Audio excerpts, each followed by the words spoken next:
YouTube मंडळी, आज आपण करणार आहोत खीर, दही आलू आणि जीरा राईस। तर ही बघा, आपण खीरचं करूया। थोडं तूप टाकूया। खीरसाठी तुपामध्ये ड्रायफ्रूट्स फ्राय करून घेऊ। आता आपण हे बघा, हे शेवया भाजून घेऊया। हे भाजलेले ड्रायफ्रूट्स टाकूया। या खीरमध्ये आपण मिठाई, मीठ टाकूया, व्यवस्थित हलवूया। याच्यामध्ये भाजलेल्या शेवया टाकूया। ही आपली खीर रेडी झालेली आहे। तर आता आपण करूया जीरा राईस। जीरा राईस मध्ये बघा, आपण जीरा आणि हे तेजपत्र, दालचिनी, लवंग आणि मिरी टाकणार आहोत। त्यामध्ये राईस टाकूया। राईस मध्ये चवीपुरतं मीठ टाकून कुकर बंद करू। मंडळी, आपण दही आलू बनवणार आहोत। त्याच्यासाठी बघा, अद्रक, लसूण, मिरची आपण असं कुटणार आहोत। तर दही आलू बनवण्यासाठी त्याच्यामध्ये आपण बघा, हे गरम मसाला, हळद, मिरची पावडर आणि धनिया पावडर हे मिक्स करून ठेवूया। हे व्यवस्थित मिक्स झालेलं आहे।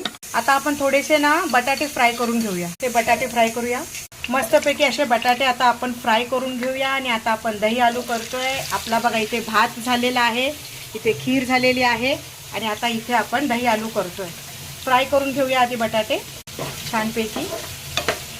आता हे तळलेले बटाटे जे आहेत, जे आपण थोडेसे शिजवलेले, ते थोडे बाजूला काढून घेऊया। आता याच्यामध्ये कढीपत्ता टाकूया, कांदा, त्यानंतर याच्यामध्ये अद्रक, लसूण आणि मिरचीचा पेस्ट टाकूया। छानपैकी फ्राय करूया। त्याच्यानंतर ह्याच्यामध्ये टोमॅटो बारीक चिरलेलं टाकूया आणि फ्राय करूया। याला तेल सुटायला लागलं ना, जरा जरा थोडं थोडं शिजल्यानंतर ह्याच्यामध्ये आपण जो दहीचा जो मसाला केलेला ना, तो मसाला टाकूया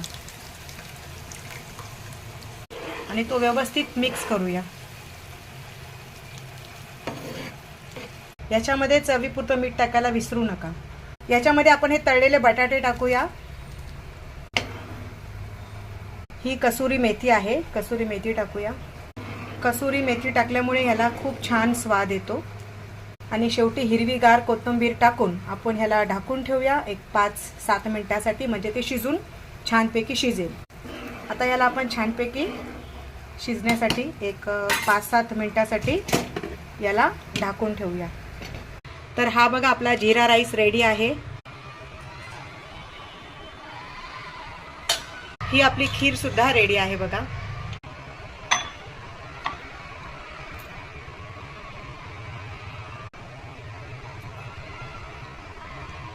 इथे आपल्या मेथी आलू पण रेडी आहे बघा।